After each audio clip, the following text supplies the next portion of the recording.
कैसे कैसे हम हिदायत का जरिया बनेंगे लोगों की, अगर हमें वही सारी चीजें पसंद हो जो उनको पसंद है? बन सकते हैं हम हिदायत का जरिया उनके लिए?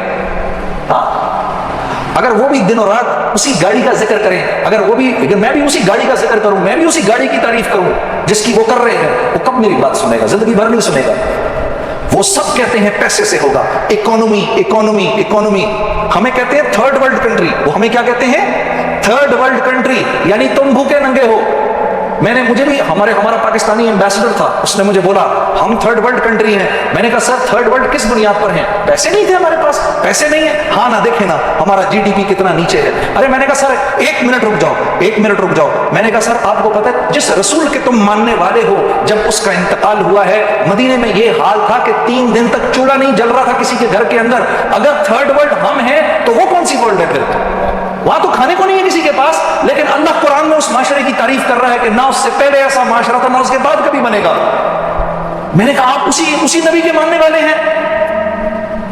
कहा हाँ। तो मैंने कहा पूछो ना अम्मा आयशा से कि किसी ने उनसे कहा आप ये तेल क्यों नहीं जलाया? कहा तेल जलाने को तेल होता तो पीना लेते हम, तो वहां तो था ही नहीं कुछ। लेकिन अल्लाह उस माशरे की तारीफ कर रहा है और उनको अल्लाह ने बनाया फिर इमाम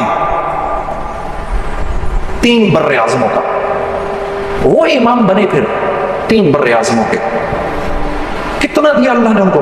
ऐसे जब तक अल्लाह से लेना नहीं सीखोगे तो तुम तो जिंदगी बेकार गुजार रहे हो, जिंदगी का मजा आ ही नहीं सकता। बॉस से मिलने वाले रुपए से अगर घर के चलने का यकीन है तो फिर जिंदगी का मजा नहीं आ सकता। जब तक वो पैसा तुम्हारे सामने कागज ना हो। मैं पागल लग रहा हूं ना तुम्हें? हाँ, मैं तो मेरी बातें पागलों की बातें हैं ना, ये इसी मजमे से कर सकता हूं, ये बाहर के मजमे से नहीं कर सकता मैं पागल लग रहा हूं ना तुम्हें, मैं जानता हूं मेरी बातें तुम्हें पागलों की बातें लग रही हैं, लेकिन मैं अल्लाह की कसम खा रहा हूं तुम्हारे सामने कि जब तक ये यकीन अंदर से नहीं निकलेगा जिंदगी खूबसूरत नहीं बन सकती। कटेगी नहीं जिंदगी, बहुत मुश्किल से कटेगी, बड़ी मुश्किल से कटेगी बस बमुश्किल तमाम। अगर पानी के ऊपर आ जाओ किसी तरीके से फिर सांस लेना इजी हो जाएगा, फिर अल्लाह ऐसे संभालेंगे तुम्हें यूं करके, तुम्हारी हर ख्वाहिश पूरी करेंगे। हाँ, तुम्हारा हर बोल अगले के सीने के अंदर से निकल जाएगा, तुम्हारी उल्टी भी सीधी कर देंगे, फिर तुम्हारे दुश्मनों को भी हिदायत मिलेगी। यकीन करो तब मिलेगी तुम्हारे दुश्मनों को हिदायत, तो तुम्हारे हासिदीन को भी हिदायत मिलेगी, तब तुमसे नफरत करने वाले तुम पर जान देने वाले बनेंगे। और उतना नहीं करना पड़ेगा जितना पिछलों ने किया, थोड़ा ही करना पड़ेगा, सब कुछ मुसख्खर कर देंगे अल्लाह।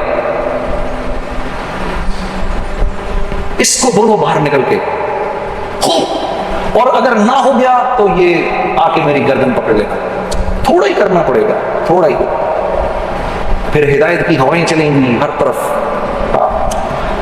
तो हम सबक भूले बैठे हैं मेरे दोस्तों, ये बात हम भूले बैठे हैं। उखरिजत लिन्नास, हमें अल्लाह ने सारी इंसानियत के नफे के लिए निकाला है, और नफा क्या है?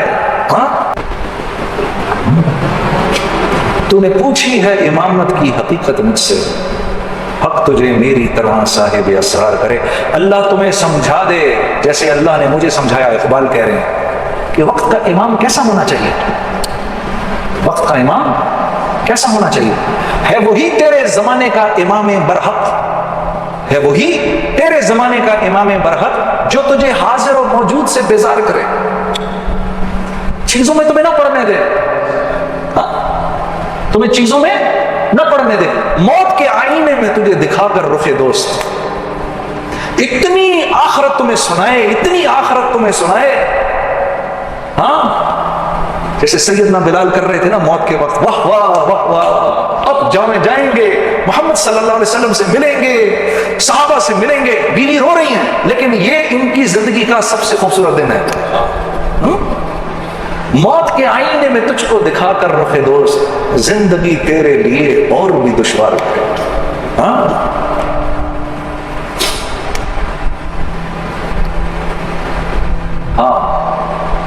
दे के एहसासे ज़या तेरा लहू गरमा दे। जो इस उम्मत का नुकसान हुआ है, اس کا تمہیں احساس دلا کر تمہارے خون کو گرما دے کہ اس امت کا کتنا بڑا نقصان ہوا ہے، فقر کی سان چڑھا کر تمہیں تلوار کرے۔ سان جانتے ہو کس کو کہتے ہیں؟ جس پر چھری کو تیز کیا جاتا ہے۔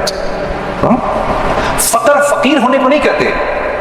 میرے نوجوان ساتھی بیٹھے، فقر فقیر ہونے کا نام نہیں ہے، فقر اس کیفیت کا نام ہے جب یہ جو ملک و مال سے ہونے کا یقین جب دل سے نکل جاتا ہے نا، یہ فقر کی کیفیت ہے۔ تو وہ کہہ رہا ہے فقر کی سان چڑھا کر تجھے تلوار کرے، اس سان کے اوپر تجھ کو تیز کرے جس میں دنیا اور مال کی محبت نہ ہو۔ تو اقبال کہہ رہا ہے وہ تمہارا اصل امام ہے میرے دوست۔ تو باہر نکلو، اللہ کے راستے میں نکلو، یہ سب سے زیادہ بولو۔ ملک و مال سے نہیں ہوگا۔ کل حاجی صاحب سے ملاقات ہوئی، میں تو یہ حضرات تو بڑے پرانے، 18 سال پہلے جو لفظ ان سے سنا تھا وہی پھر بول رہے تھے۔ 18 سال پہلے جو سنی ان سے باتیں وہی باتیں۔ میں بنگلہ دیش بیٹھا ہوا تھا پچھلے اجتماع پر، حاجی صاحب کی بات تو ویسے بھی سمجھ میں سنائی دیتی، سمجھ میں نہیں آتی، ہم جو اردو زبان بولنے والے ہیں ان کو سمجھ میں نہیں آتا۔ ہاں، ہم بنگلہ دیش کے اجتماع پر بیٹھے ہوئے تو کسی بزرگ کا بیان ہو رہا تھا، تو جو بنگلہ دیش کے اپنے بزرگ تھے وہ مختلف کاموں میں لگے ہوئے تھے، بات ہو رہی تھی، یہ کر رہے تھے، وہ کر رہے تھے اپنے۔ تھوڑی دیر کے اندر آواز آئی، مغرب کی اذان، مغرب کا بیان شروع ہوا۔ حاجی عبدالوہاب صاحب کی آواز آئی، نحمدہ ونصلی علی رسولہ الکریم۔ میں نے دیکھا جتنے بڑے بڑے بزرگ، جتنے بنگلہ دیش کے بزرگ تھے، سارے خاموش ہو گئے۔ ایک دم سب کو بولا چپ، سب چپ کر جاؤ، حاجی صاحب کا بیان شروع ہو گیا۔